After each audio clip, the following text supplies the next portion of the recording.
Respected audience, our honorable chief guest, Her Excellency, President of Tanzania has arrived, and she is received by our Honorable Chancellor, Vice Chancellor, Honorable Minister of Education, and Honorable Minister of External Affairs at the entrance.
Respected dignitaries, I, on behalf of Jawaharlal Nehru University, welcome you all for the special convocation.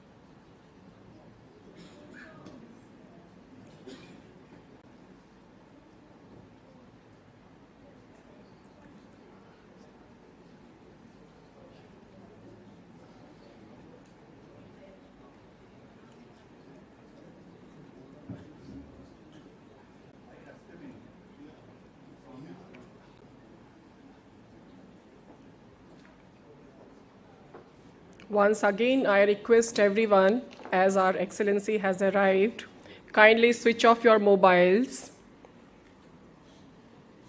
and maintain silence.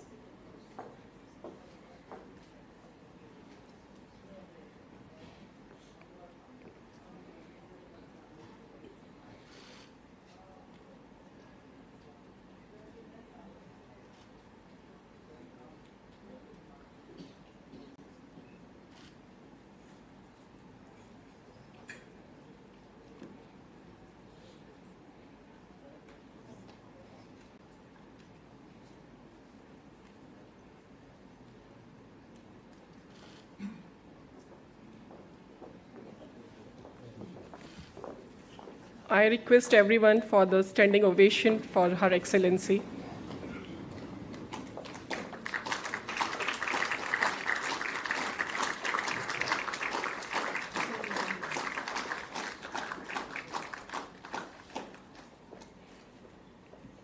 Kindly be seated.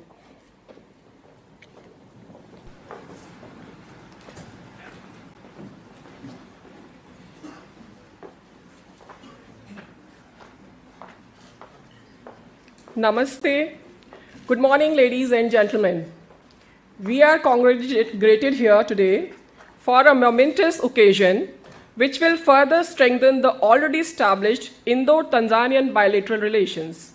We welcome you all to this special convocation ceremony of India's premier university, Jawaharlal Nehru University. Today, we have the privilege of conferring an honorary doctorate degree upon our distinguished guest, the first women president of Tanzania, Her Excellency Samia Suluhu Hassan.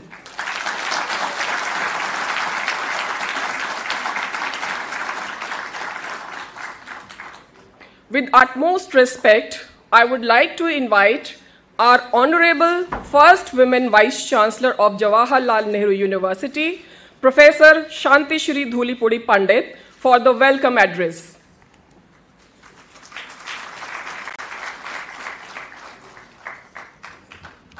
Namaste to all of you. Good morning.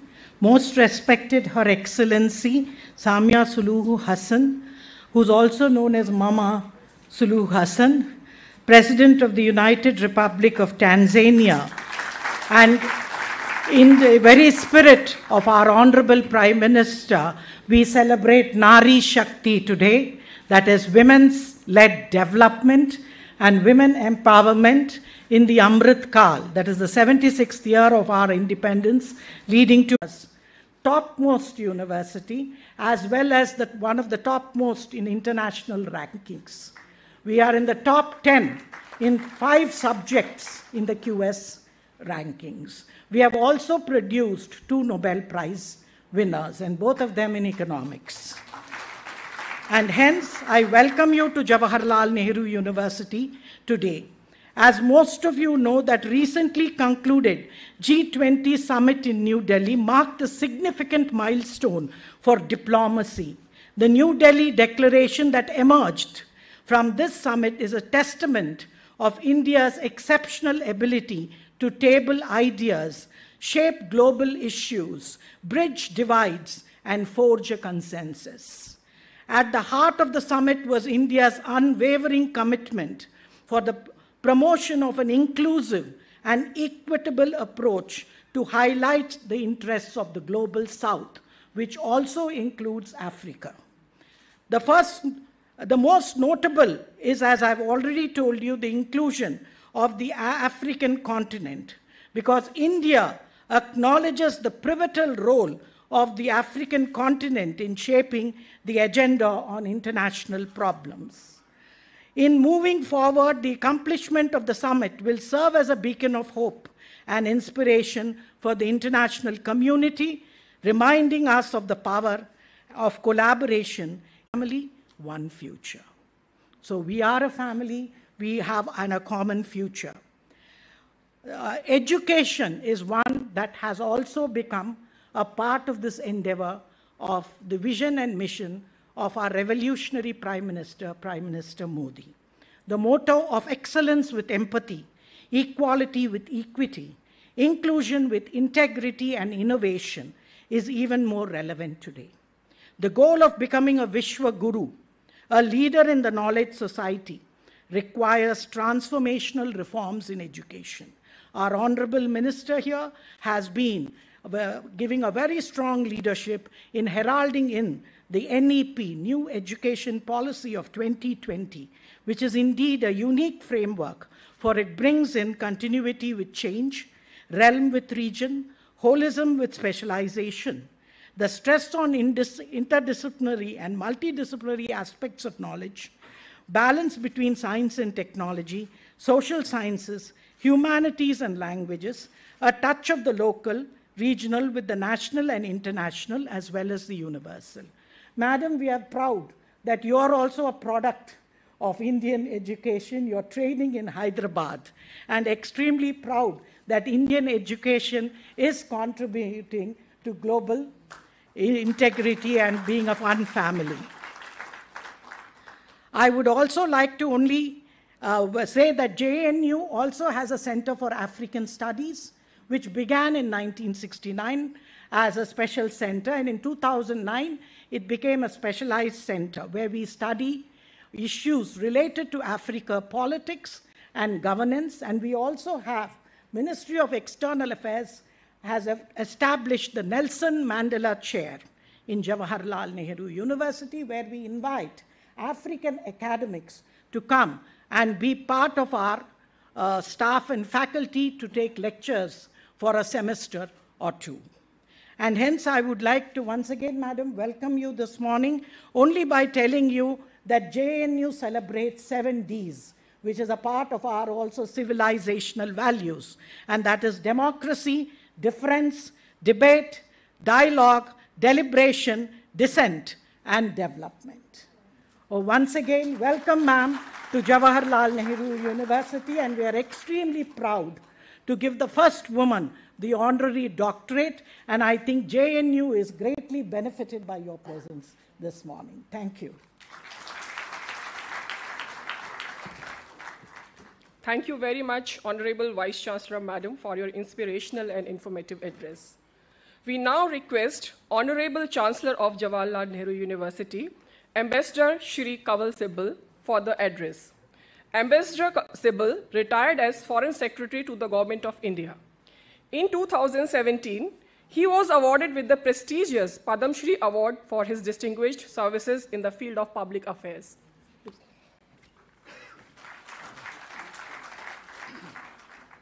Honorable President of Tanzania, Honorable Ministers on the podium, Honorable Vice Chancellor.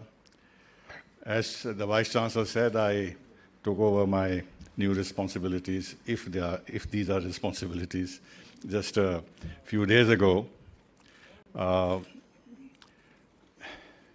It's supposed to be a ceremonial post, so I thought I would only be part of the ceremony. So they didn't tell me I needed to speak.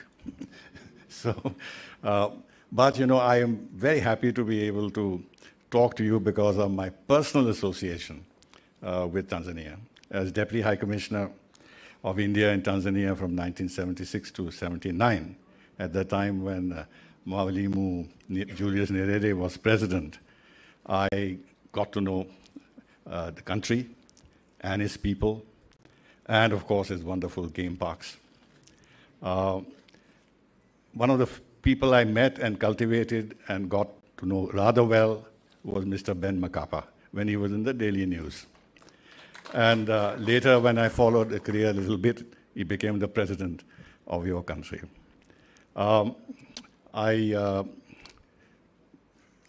knew another gentleman, Mr. Maramba. He was the head of the Small Industries Development Organization. I couldn't follow his career, but we had a very good relationship because it is in this area that we were cooperating a lot with Tanzania to help set up small industries in the country. And then, of course, we climbed the Kilimanjaro in January 1977 with Colonel Amin Kashmiri. But the interesting part is this, that they wanted absolutely the same gentleman who planted the Uhuru flag on Kilimanjaro in 1960, 60. That is Major Nirende. And but Nirende was in Zambia at that time. And he was drinking a lot of beer, so he was not as fit as he was when he first climbed the Kilimanjaro. So we went up. In the last stretch, the people around wanted to make absolutely sure that he reached the top. So they physically carried him in the last few meters to the top. But it was a wonderful experience. And of course, the remarkable game parks that you have, whether it's in Ngorongoro, or it is Serengeti, or Manyara, where the lions sit on the trees, what have you. It was, and then, of course, there's a personal touch. My son was born there, in Muhimbili Hospital. And so I have very strong emotional connections, political connections, in the sense of great regard for this country. At that time, of course, President Nyerere and his whole concept of Ujama villages and everything else in order to have grassroots development in the country. I think a little bit akin to Mahatma Gandhi's own idea that you must develop the rural countryside and the villages so they become self-sufficient. And that's the path to development rather than industrialization and this and that. That was not very popular in Africa at that time. The World Bank was not interested in helping the Ujama concept. They wanted to build up Kenya as an alternative model. Anyway, our foreign minister visited at that time. Mr. Jumbe was the vice president, and he was the president of Zanzibar. So we went across, and he gave a big trunk full of cloves to our foreign minister. And I got a packet. And my mother said that these are the best cloves that she's ever come across. You produce the best cloves in the world. Now, on a more serious note, as you know, we have always paid tremendous attention to Africa. Always, always. The legacy of Mahatma Gandhi, but not only that. I think now there is now widespread acceptance that Africa is the new continent. People don't have a proper idea of the development that is taking place in various parts of Africa. So there's tremendous potential there, and the whole approach to Africa by the rest of the world community has to change. But in our case, I think we never had that kind of an exploitative approach towards Africa, that you extract minerals and everything else. It has never been. It is much more cooperative in nature, building up capacities in various areas, training, education, capacity building in general, health, IT, what have you, and do projects which the country wants, not which sort of suit our own interests. We, as was mentioned, took the lead to propose the membership of the African Union in the G20 successfully. But before that, as you know, as part of of course, at the G20, we focused on the Global South in a big way. As the Foreign Minister will mention, that we had this meeting of Voice of the Global South in 125 countries participated virtually. But it goes further back. There was a South Commission of which President Julius Nyerere was the chairman. Our former Prime Minister, Manmohan Singh, was the secretary. So this whole concept of solidarity with the Global South has been very much a part of our foreign policy. And in this, I think Tanzania has a very central feature. Thank you very much.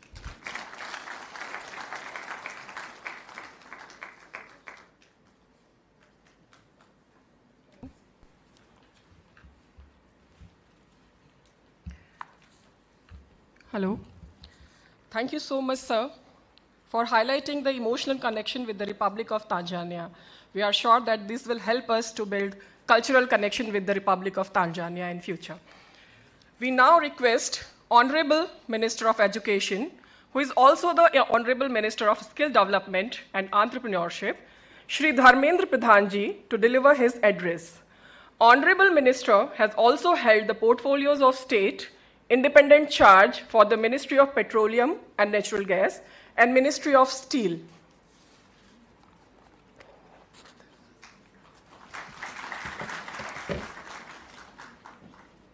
Good morning. Your Excellency, Dr. Samia Suluhu Hassan, President of United Republic of Tanzania, distinguished ministers and member of delegation of Tanzania, External Affairs Minister of India, Sri Jaishankar Ji, Chancellor of JNU, Ambassador Kanwal Shibbal Ji, Vice Chancellor of JNU, Srimati Shanti Sri Pandit Ji, esteemed members of the diplomatic community from various African nations present here, senior officials from Government of India, representative head of academic institution and think tanks, faculty members, my dear students. I would like to extend a warm welcome to Your Excellency, President Samia Suluhu Hassan and the dignitaries accompanying her. It is my profound honor and privilege to be here today on the occasion of the conferment of the honorary doctorate on the first female President of Tanzania. Your maiden state visit to India, Excellency, is historic and will contribute to the further consolidating the long-standing friendly ties between India and Tanzania. Today, the leadership provided by you and Prime Minister Narendra Modi ji guides India-Tanzania relations to greater heights. Tanzania is a key African partner of India. We count on your support to amplify the concern and the aspirations of the global South. On the international stage, especially in the field of education and human resource development. Both our nations have youthful demographics and face similar challenges, primarily delivering skill-focused, market-aligned higher education. We therefore need to collaborate more. Excellency, India has a vibrant higher education ecosystem with 55,000 higher education institutions, 42 million students, and 1.6 million teachers shaping the future of our nation through their shared pursuit of excellence. To further strengthen this pursuit, India is implementing an aspirational National Education Policy 2020, which has brought to transformative reforms in our educational ecosystem. Built on the foundational pillar of access, equity, quality, affordability, and accountability, it aspires to create responsible global citizens. We have brought in reforms in improve the quality of higher education by promoting multidisciplinary and flexibility through multiple entry and multiple exit. We have made great strides in creating digital public infrastructure in education system. Through multimodal delivery of education, we have democratized access to knowledge and reached more people in remote areas. We are revolutionizing vocational education by creating framework and infrastructures for seamless integration of school, skill and higher education and promoting industry-academia linkage. We have been actively sharing our knowledge and expertise in capacity building and higher education with fellow development partners in Africa in the spirit of South-South cooperation. Recently, we witnessed the joyous moment of welcoming the African Union as a permanent member of G20 under India's presidency. I am confident that this will further strengthen the G20 and the voice of Global South. Every year, a number of foreign students come to India for their education in India university and colleges. We are happy that many Tanzanian students prefer to come to India for higher education. We have recently revamped our Study in India portal to ease the admission and visa process for foreign students coming to India. India boasts of a large number of educational institutions of excellence such as Indian Institute of Technology, Indian Institute of Management and National Institute of Technology among others.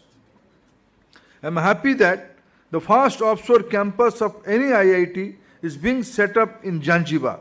I am told that the IIT Madras Zanzibar campus is scheduled to be inaugurated by early next month. Excellency, this institute will prove to be a milestone in educational cooperation between our great nations and continents by providing students from Tanzania, other African countries with access to world-class engineering and technology education. This will help in nation building and will drive economic growth, technology, development and research and innovation in Africa. In this regard, I must sincerely express my gratitude to you and Government of Tanzania for hosting the campus. Guided by our National Education Policy 2020, India is actively contributing to deepen cooperation with our development partners in Africa. We strive to work with you hand in hand to equip our youth with 21st century education skills to prepare them for the future. We are encouraging our base skill development institutions to go to Tanzania and other African countries. Excellency, I would also be coming to Tanzania for this pivotal role in promoting the education agenda domestically and regionally through its national strategy for growth and poverty reduction. The successful implementation of primary and school education development programs and the successful hosting of African Human Capital Heads of State Summit, among other accomplishments. Under your leadership, I am confident cooperation between India and Tanzania in the field of education and development of human capital as well as the people-to-people ties will continue to intensify. Madam President, let me compete with our Chancellor, Ambassador Sibal. He fondly recollect his memory of Tanzania's period. Recently, Madam President, one of the young girl from my native town in the eastern part of country, I belong to a state, Odisha, from a native small town. One girl climbed the Kalimanjaro mountain and he brought the pride for all of us. With these words, I once again welcome Your Excellency and your distinguished delegation and congratulate you on receiving this prestigious Supportive and encouraging all academic endeavors in JNU. Now we are privileged to have with us the Honorable Minister of External Affairs of India, Dr. Subramaniam Jaishankar, a renowned diplomat. We are proud to inform you that Honorable Minister is an alumnus of our premier university, Jawaharlal Nehru University. With utmost respect, I invite him to deliver his address. Thank you.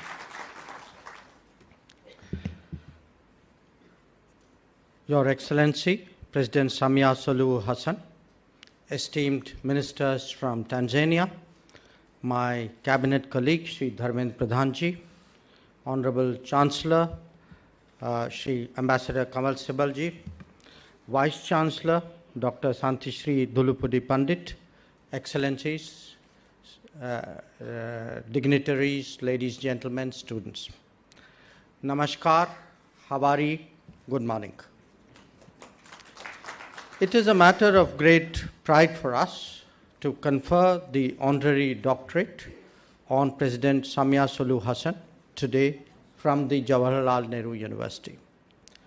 I take particular satisfaction in this as an alumnus of this university.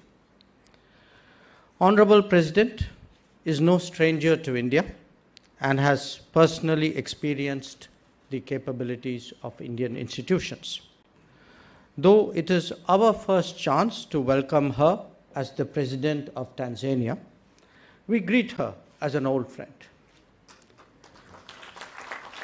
By honoring her with an educational conferment, we not only recognize her long association with India, but highlight this particular aspect of our relationship.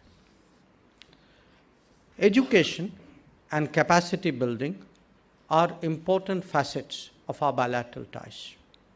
Over 5,000 Tanzanian nationals have been trained in educational institutions in India under our ITEC program.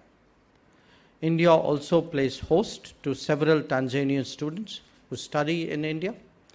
And in our universities, young minds brim with confidence as they shape India's future through their startups, inventions, and innovations.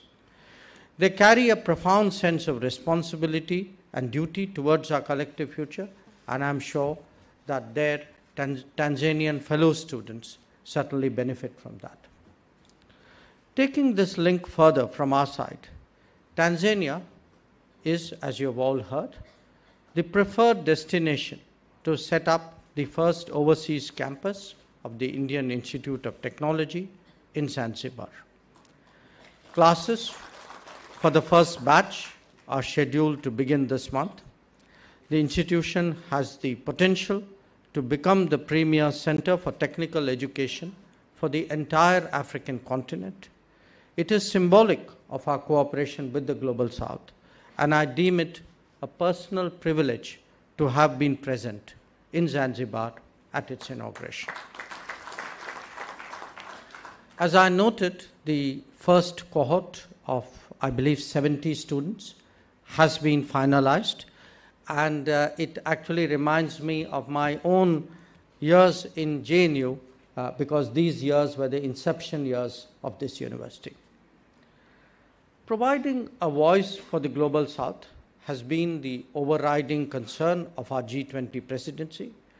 And again, you're all familiar that we consulted with 125 countries at the Voice of the Global South Summit to ensure that the G20 addresses the fundamental issues of the developing world. The inclusion of the African Union into the G20 as a full member was one of the highest successes of our presidency. But I would like to take this occasion to underline that the rise of Africa is, we believe, central to global rebalancing. Our support for that process is therefore unstinted. Most of our embassies, I should share with you, most of our embassies that we have opened in the last decade are in that continent. I should also add that the visit by the Honorable President Samia Suluhu Hassan is the first visit from Africa after the inclusion of the AU into the G20, and we recognize that significance as well. So, ladies and gentlemen, India and Tanzania enjoy traditionally close and friendly relations marked by sound political understanding, regular high-level visits, diversified economic engagement, and strong people-to-people contacts.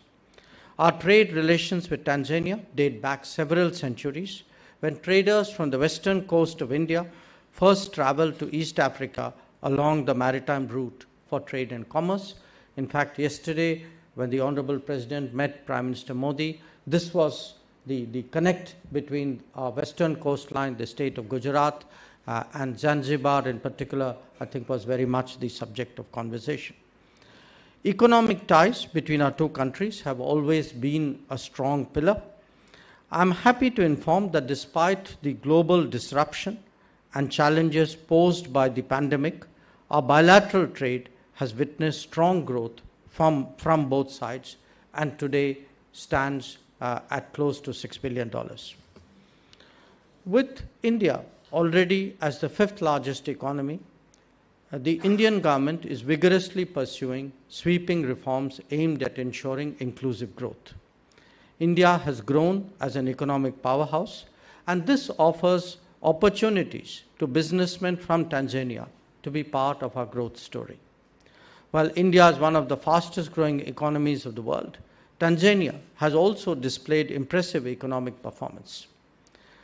This offers enormous opportunities for further cooperation and convergence between the two countries, and I should say we are really limited only by our ambition. Our engagement with Tanzania, indeed with all of Africa, continues to be guided by the 10 principles enumerated by Prime Minister Modi in July 2018.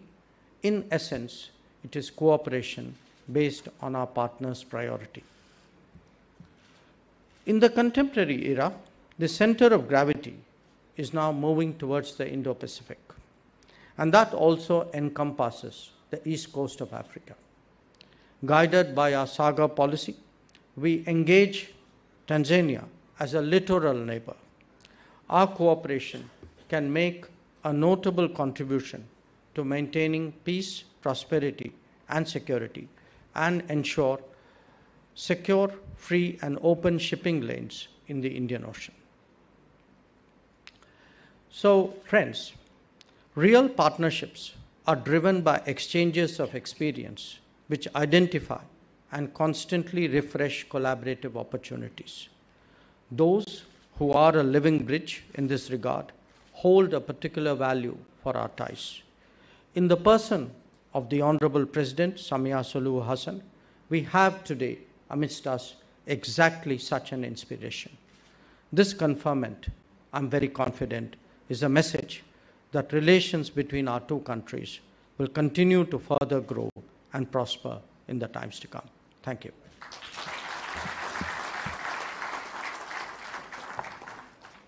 Thank you very much, sir, for sharing your wisdom on bilateral relations of India and Republic of Tanzania, and also for your experience with us today. Thank you so much, sir.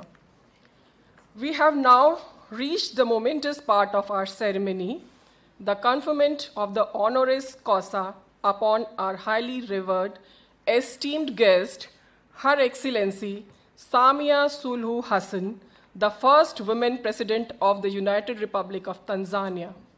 Now I invite the first women vice chancellor of Jawaharlal Nehru University, Professor Pandit, for the conferment ceremony.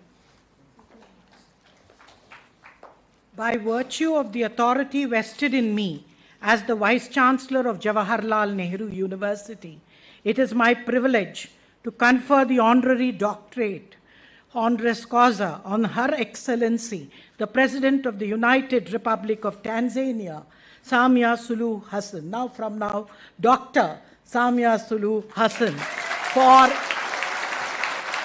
Indo-Tanzanian relations and India-Africa relations, and for Nari Shakti.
Many, many congratulations, Her Excellency. Ladies and gentlemen, we now humbly invite Her Excellency, Dr. Samia Suluhu Hassan, President of the United Republic of Tanzania, to kindly come and grace us with her words of wisdom. Please, ma'am.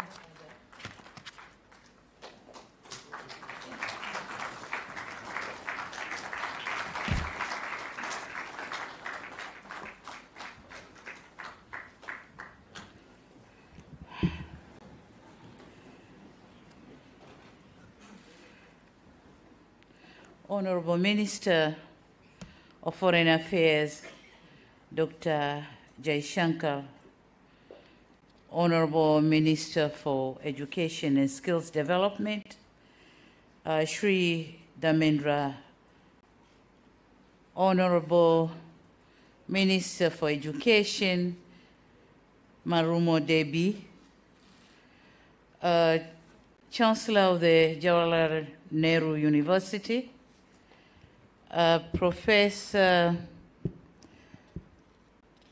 Shantishri, Vice Chancellor, senior Indian government officials here present, ministers, permanent secretaries, and other members of my delegation, faculty members, fellow alma mater and students, members of the diplomatic corps, distinguished guests, ladies and gentlemen, namaste and good morning. The world say there's no midway in falling in love with India. Be it an Indian song, Indian movie, or Indian cuisine. It is very difficult to resist an Indian charm, and I agree. I have experienced it when I came to India for the first time in 1998 to study at the Hyderabad National Institute of Development and Administration. The memories were still vivid, and I can attest further for the colorful reception I received during this visit as a president of my beloved country. Thank you very much, India. Colleagues, a few minutes ago, I came into this university as a visiting guest. Few minutes after, you have changed me as a family and conferred me with an honorary causa degree. I'm now standing here as a family member of the great Jawaharlal Nehru University and no more as a visiting guest. Thank you very much. Thank you very much. This is what makes India irresistible.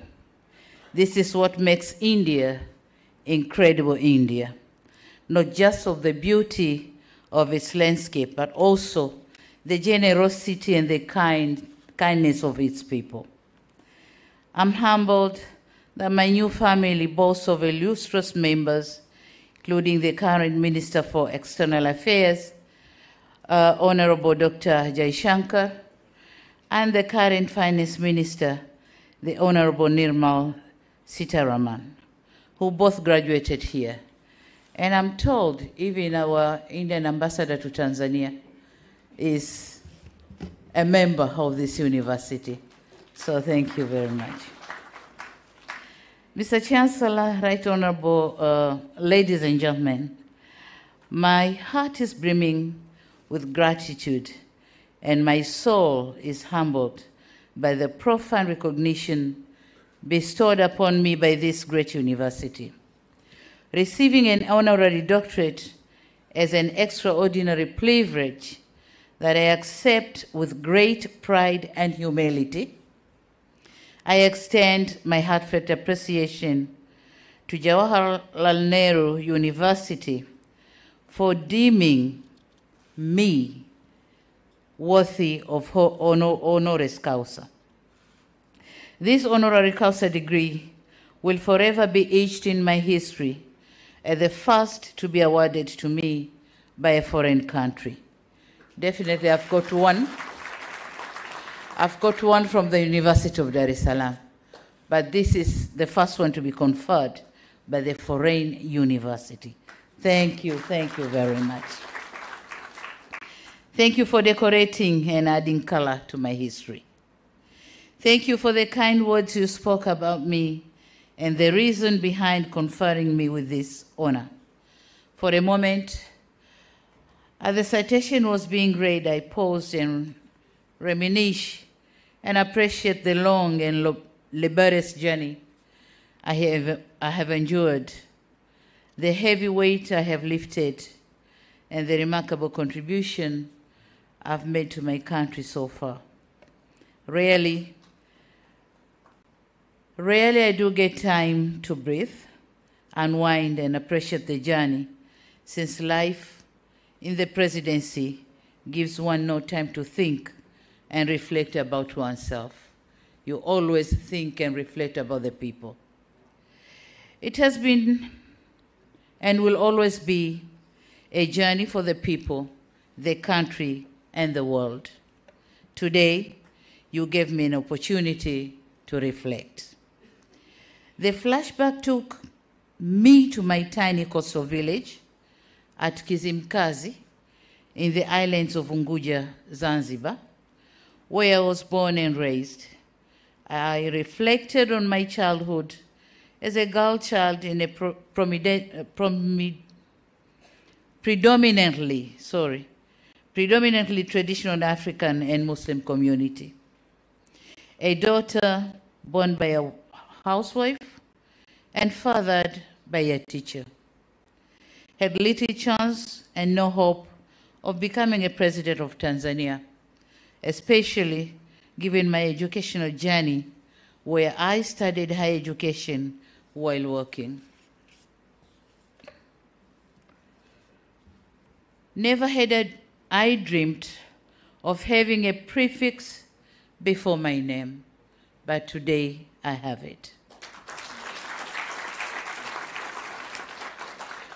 Let alone dreamt of this prefix coming from a prestigious university, which is miles away from home.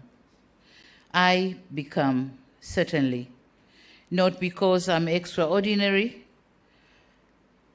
not because I'm self-made, but because I'm a product of many pair of eyes and hands which saw the potential in me, nurtured and supported me.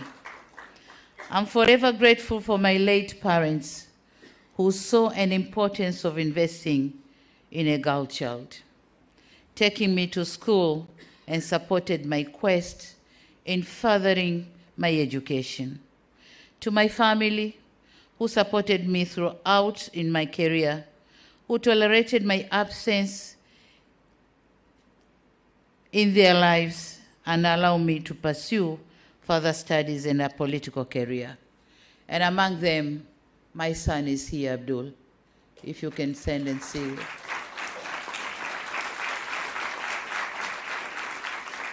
This is the third born.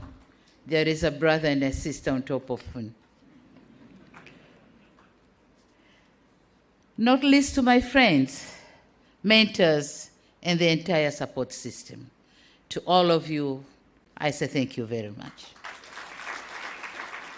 This award also goes to the leaders and members of my party, the Chama cha Mapinduzi CCM, which entrusted me with many roles and opportunities, including being the presidential running mate and later the chair of the party and the President of the United Republic of Tanzania.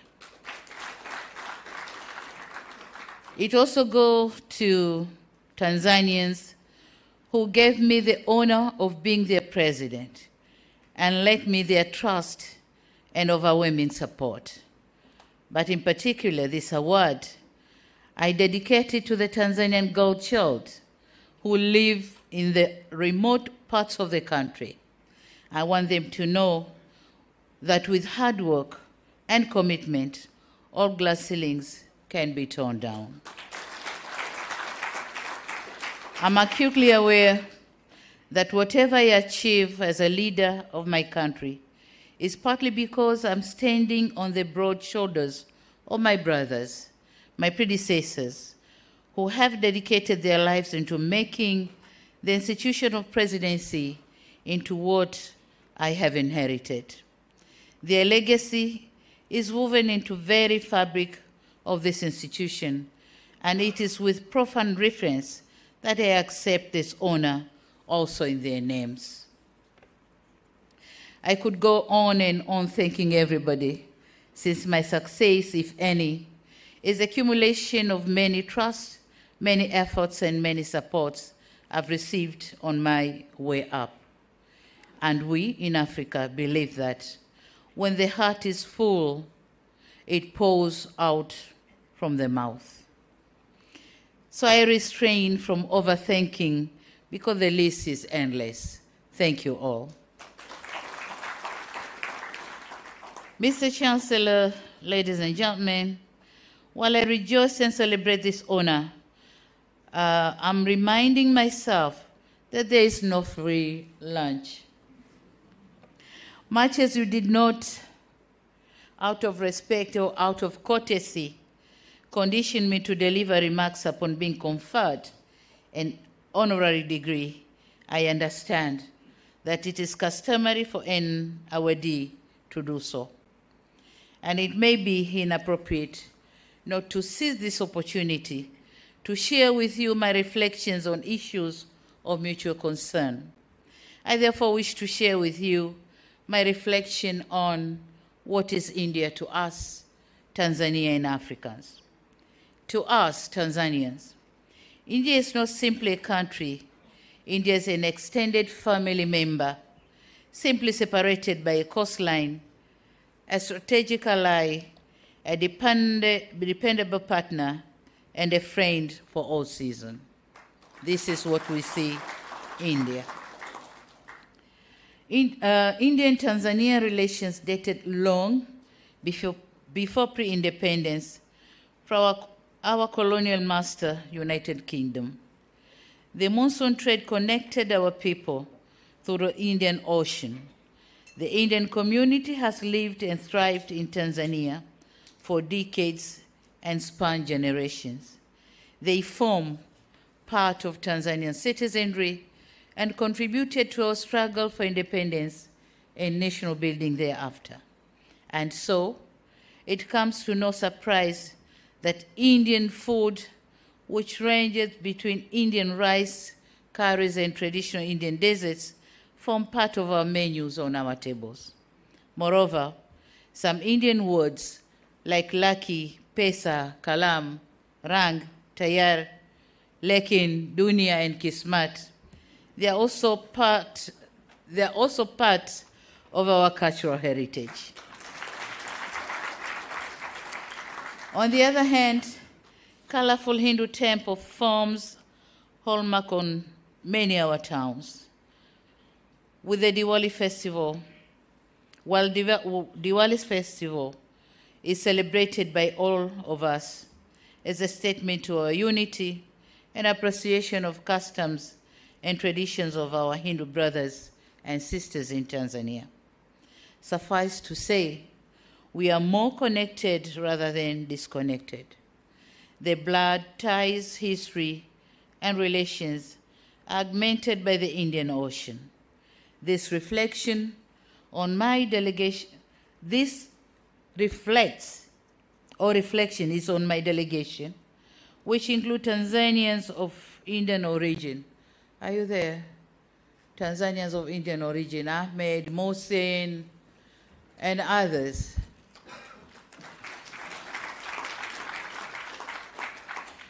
They are Tanzanians, not Indians.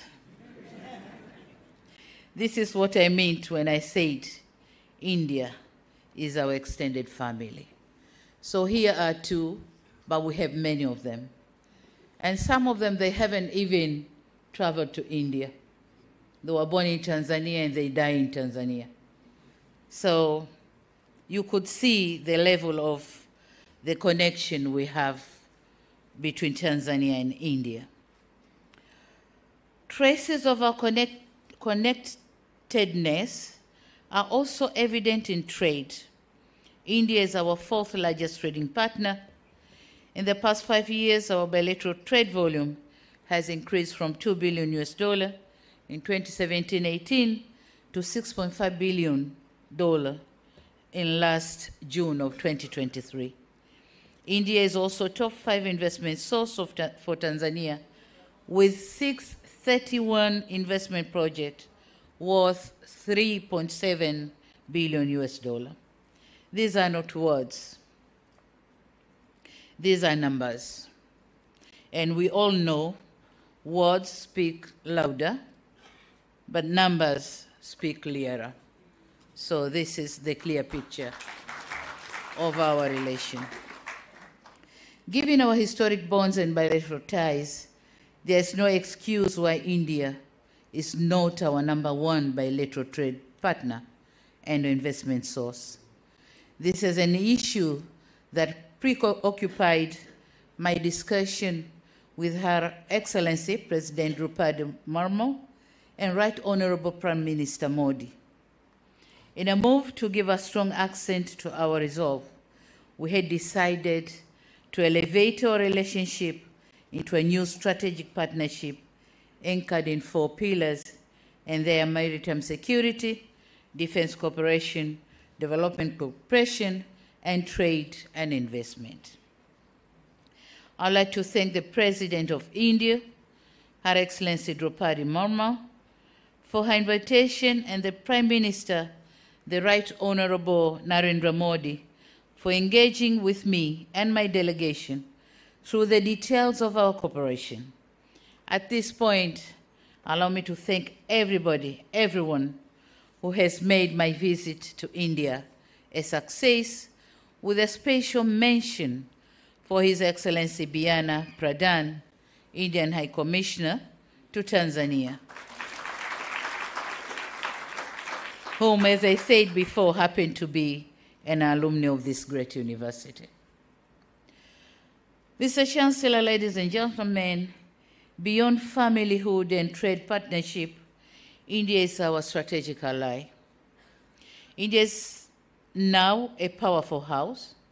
It possesses needed soft and hard powers enough to shape the outcomes, influence change, and able to raise a voice to be heard in the lobbying corridors and rooms where world decisions are made and our fate as a developing country is decided.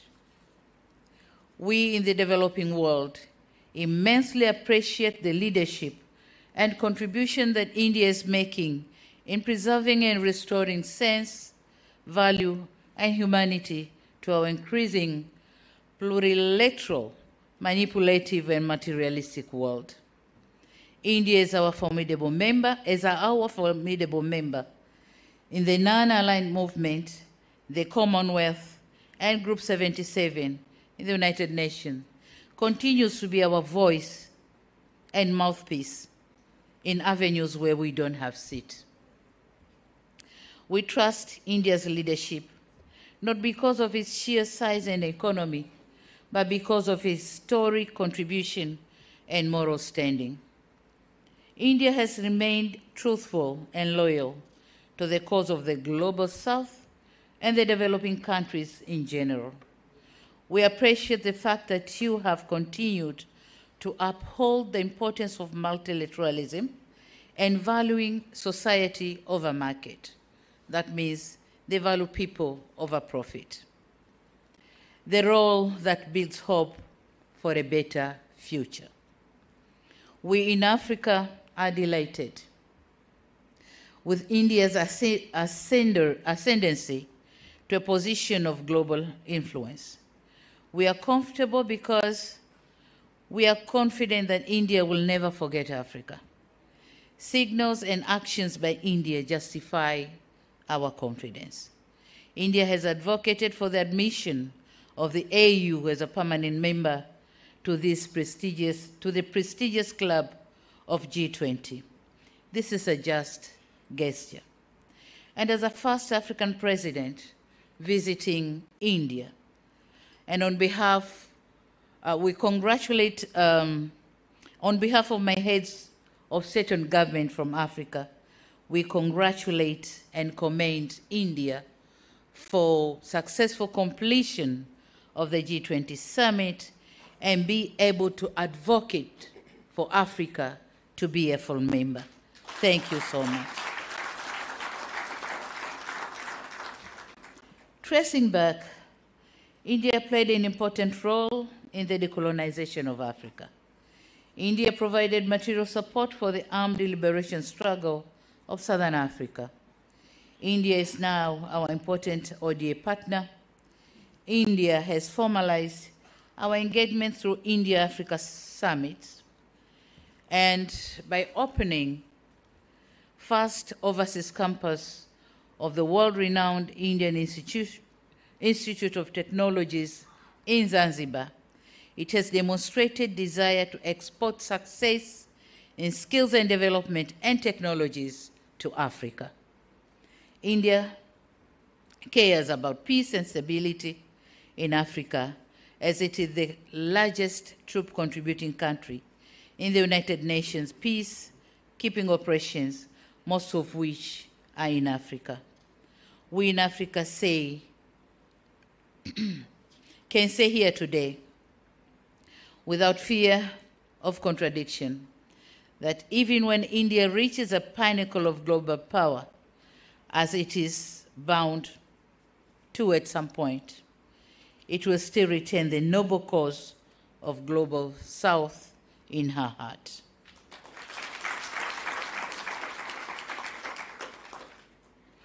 This is what, at the very least, we expect of India, that India, whenever it goes, whatever point of achievement reaches, it will still have Africa and the global South in her heart.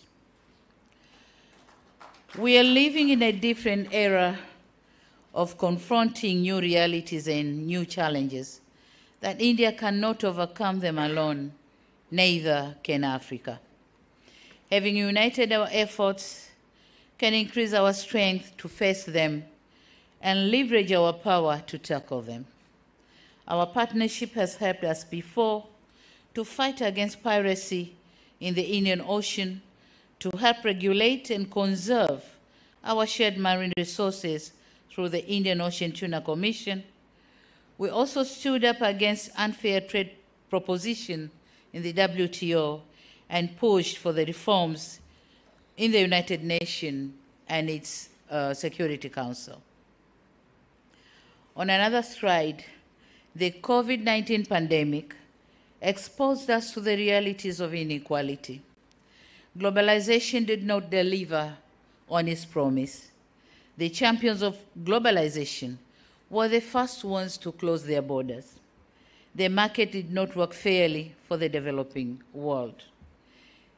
When it comes to vaccine and PPTs, and the narratives of leave no one behind and global public good, became nothing but empty rhetoric.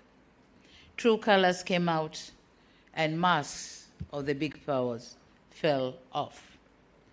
India, fortunately, did put humanity first did put the humanity first by supplying millions of doses of vaccines to about 100 developing countries. This was admirable, but we need to do more together to prepare for the inevitable future pandemics.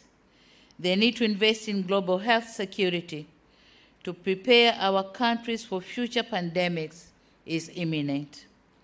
Having vibrant pharmaceutical industry and advancement in research and development, I'm convinced that India is better placed to take leadership on this important crusade. We must work together to win the next test. Ladies and gentlemen, another area of convergence for Indo-Africa partnership is our noble fight for a just green energy transition. Much as we are positive about green energy transition, we are of the opinion that the time frame and the course switching towards a greener path should observe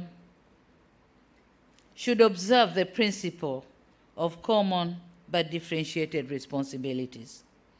By saying so, we are not rebelling, but we are simply calling for justice. A just greener transition. Certainly, this is not too much to ask to the world. But India, being the world's 5th largest producer of solar power and the world's 2nd cheapest solar power, it stands a chance to impact Africa positively in terms of green transition. India provides an opportunity for Africa to leapfrog energy crisis in underserved areas through affordable and adaptable off-grid and mini-grids equipment and infrastructure. Likewise, Africa offers India the scale to expand its green energy industry and lead the transition. Ladies and gentlemen, in conclusion, I said at the beginning of my remarks that India means so much to Tanzania and Africa. I hope I've tried to cause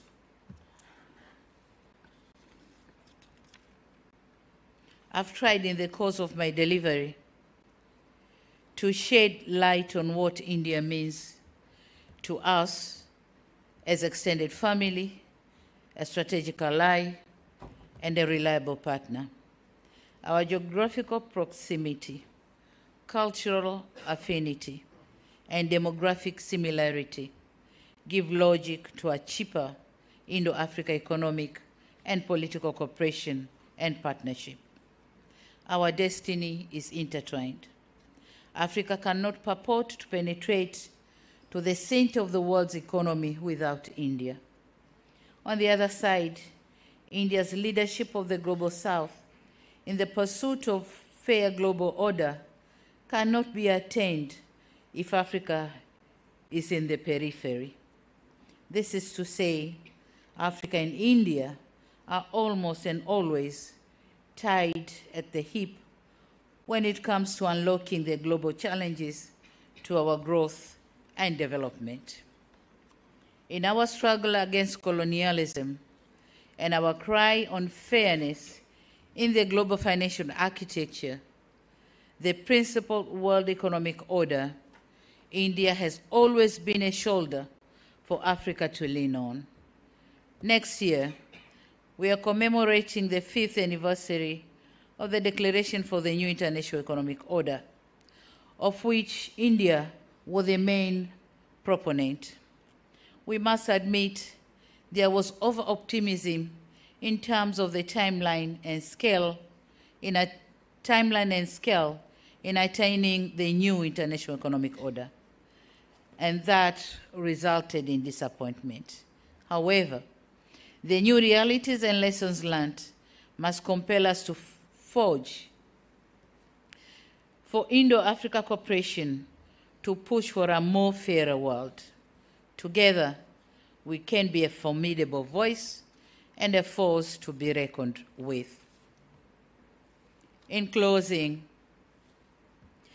I extend my deepest gratitude once again to this esteemed institution for the privilege of receiving this honorary doctorate. Thank you very much. I accept it not as a culmination of my efforts, but as a reaffirmation of the boundless potential that hard work, dedication, and selflessness holds for us all. Let us move forward with a renewed commitment to harness the transformative power of cooperation, and in doing so, let us forge a future that is marked by unity, understanding, and the steadfast dedication to the betterment of the humanity. This honor comes with responsibilities and expectations. It is a call to action, a call to leverage the privilege that it confers to the betterment of our world. It is a call to use our knowledge, our skills, and our resources to effective positive change, to advocate for those whose voices have been marginalized, and to champion causes that resonate with the values we hold dear. As I stand here today, I'm mindful of the profound interconnectedness of all human beings. We are bound by a common purpose, a shared destiny, and a collective responsibility to leave this world better than we found it. Together, we have the capacity to shape a legacy of compassion, empathy, and progress that will endure generations to come. Thank you very much for your kind attention. Thank you very much.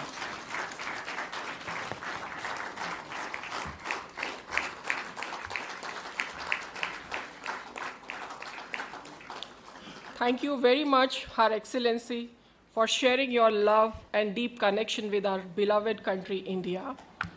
We wish that India's and Tanzania's bilateral relations and cooperation in all spheres will reach new heights under your dynamic leadership. Thank you once again, Madam, for your inspiring words and insight. Now I request Professor Ravi Kesh, Registrar of Jawaharlal Nehru University, to propose the formal vote of thanks.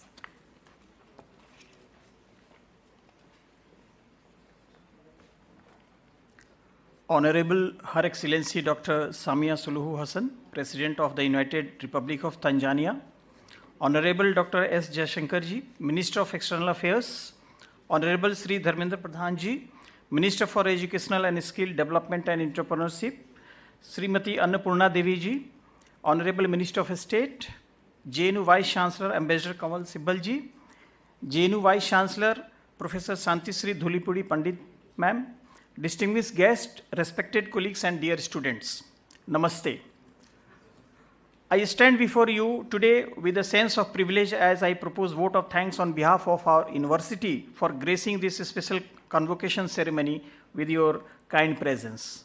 First and foremost, on behalf of JNU community, I would like to thank our chief guest, Honorable Her Excellency Dr. Samia Suluhu Hassan, for gracing today's event with her benign presence and sharing her illuminating speech. We were truly enlightened to hear her enlightening thoughts on her first visit to India as a president, along with her distinguished ministers before us. It was truly a proud moment for us to see first woman Vice Chancellor of our university felicitating a first woman President of Tanzania with the honorary doctorate in the august presence of many illuminating figures of Tanzania and India today. I would like to thank our deepest gratitude to our Honorable Dr. S. Jaishankarji, an alumnus of our premier institution, and Honorable Minister of External Affairs for your unwavering support, guidance, and leadership, under which India and Tanzania is on the right path to attaining new heights. Your vision and dedication have been the driving force behind organizing this event successfully. We are immensely grateful to our esteemed Minister for Education and Skill Development and Entrepreneurship, Sri Dharmendra Pradhanji, for your gracious presence today and enlightening us with your kind words of wisdom and encouragement. We are truly thankful to you, sir, for your constant guidance in fostering an environment of academic excellence, research, and innovation. We are grateful to our Venerable Chancellor, Ambassador Kamal Sibbalji, for his constant support, guidance, and encouragement. I must also thank our Vice Chancellor, Professor Santisri Dhulipadi Pandit Ma'am, for her initiative, guidance, and constant encouragement in organizing this special convocation successfully. I must thank all the dignitaries and heads of various government organizations and think tanks who have graced today's special occasion and encouraged us.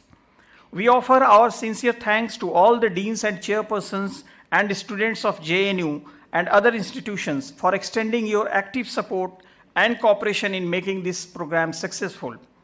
I convey our gratitude to the officials of Ministry of External Affairs, Ministry of Education, Ministry of Skill Development and Entrepreneurship, Delhi Police, Convocation Committee of JNU, the event organizations, and all volunteers for providing much needed logistic support, venue, and human resources, whose countless hours of planning and coordination have made this event a success. Last but not the least, a special thanks to all the students who have joined us today in online mode and offline mode to witness this special event. Once again, thank you all for being part of this momentous occasion. Thank you.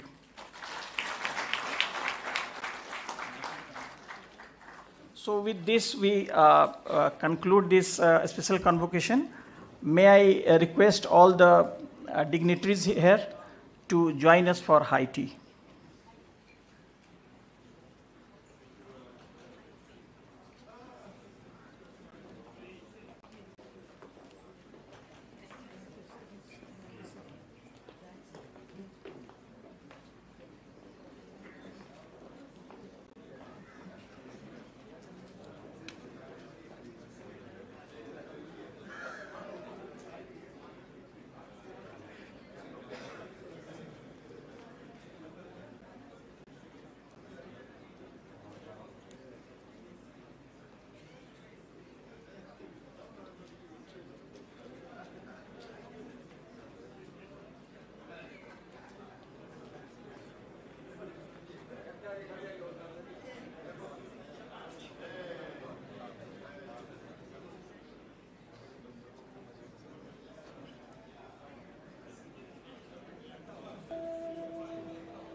Mkuu wa chuo cha Kilimanjaro Institute of Technology and Management kilichopo Mwenge jijini Dar es Salaam na chenye ithibati na usajili wa NACVET namba REG/ANE/029 anapenda kuwatangazia nafasi za masomo kwa ngazi ya diploma na certificate kwa muhula wa masomo utakaoanza Oktoba 2023 katika kozi za IT, Business Administration, Accountancy, Procurement and Supply, Front Office na Hotel Management. Chuo kimebobea katika ufundishaji kwa njia ya vitendo na kimeweza kutoa wanafunzi wenye weledi. Wengi wameajiriwa ama kujiajiri, na kwa wale ambao wameamua kuendelea na degree wameweza kujiunga na vyuo vikuu bora hapa nchini na nje ya nchi. Pia kuna ofa ya kozi fupi za computer application, graphics and design, video production pamoja na CCTV camera. Kwa maelezo zaidi piga simu namba 0766348652 au 0717816034. KITM, elimu na ujuzi kwa maendeleo ya uchumi.